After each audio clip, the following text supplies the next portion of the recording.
बल्ला रहेगा या नहीं, सुप्रीम कोर्ट में इलेक्शन कमीशन की अपील पर आज भी समाअत जारी। चीफ जस्टिस ने रिमार्क्स में कहा कि जमहूरियत मुल्क के 7 सियासी जमातों के अंदर भी होनी चाहिए। इंतखाबी निशान क्या है, अच्छे से जानते हैं। जस्टिस मोहम्मद अली मजहर ने सवाल किया कि आप लेवल प्लेइंग फील्ड की बात करते हैं, तो क्या आपकी पार्टी में लेवल प्लेइंग फील्ड मौजूद है? पीटीआई वकील बैरिस्टर अली जफर ने दलाल दिए कि election commission court of law नहीं है।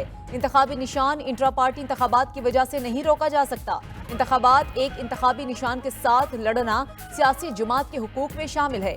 आइन के मुताबिक इलेक्शन कमीशन को इंट्रा पार्टी इंतखाबात के जायजे का इख्तियार नहीं। सुप्रीम कोर्ट में बराह रास्त समाअत में वक्फा कर दिया गया।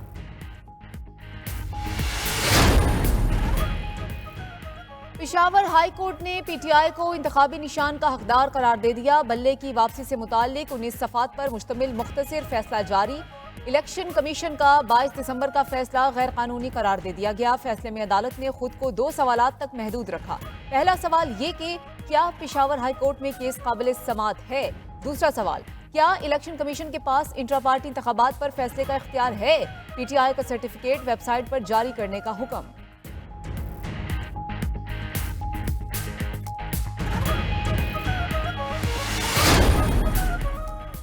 आम इंतखाबात के लिए इंतखाबी निशान आज अलॉट किए जाएंगे। हतमी लिस्ट भी आज ही आवेजा कर दी जाएगी। इलेक्शन कमीशन ने 15 सियासी जमातों के इंट्रा पार्टी इंतखाबात से मुतालिक महफूज फैसला सुना दिया। 13 जमातें डी लिस्ट, मुस्लिम लीग जिना और JUI नूरानी को इलेक्शन लड़ने की इजाजत। इलेक्शन कमीशन ने NAP को इंतखाबी निशान लालटेन भी अलॉट कर दिया। 20,000 जुर्माने के साथ 10 मई तक इंट्रा पार्टी इलेक्शन कराने की मोहलत।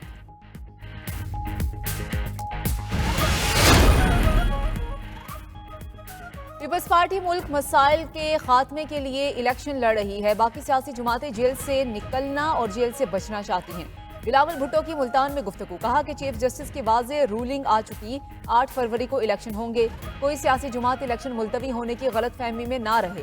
पीपल्स पार्टी आइंदा इंतखाबात में सरप्राइज देगी। 10 नकाती अवामी मुआशी मुआहदे पर अमल करके महंगाई और गुर्बत का मुकाबला करेंगे।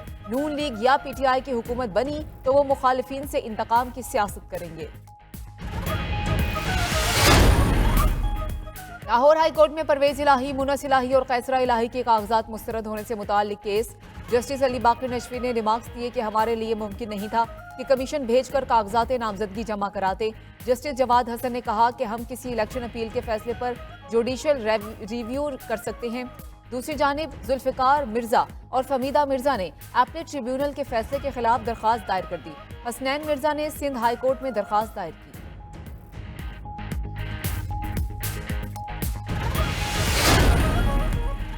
मेयर कराची बैरिस्टर मुर्तजा वहाब ने नहर ख़याम की तोसी और बहाली के कामों का संगे बुनियाद रख दिया।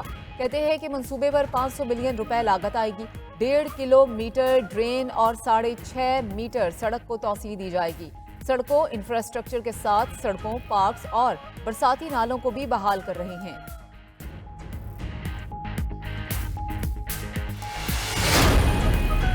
कराची में कोविड-19 के मजीद 3 केस सामने आ चुके। गुज़श्ता दिनों में बैरून मुल्क से कराची पहुंचने वाले 3 मुसाफिरों का टेस्ट मुस्बत आया। अब तक 7 मरीज रिपोर्ट हो चुके हैं। तिबी माहिरीन के मुताबिक कोविड-19 का नया वेरिएंट JN1 गुज़श्ता कोविड-19 के जैसा ताकतवर है। 16 जनवरी से पेट्रोलियम मसनूआत की कीमतों में 5 रुपए तक कमी मुतवक्के। पेट्रोल 5 रुपए फी लीटर सस्ता होने का इम्कान। डीजल की कीमत में 30 पैसे तक कमी या कीमत बरकरार रखे जाने का इम्कान। आइंदा 15 रोज के लिए मट्टी का तेल 3 रुपए फी लीटर सस्ता होने की तवक्को।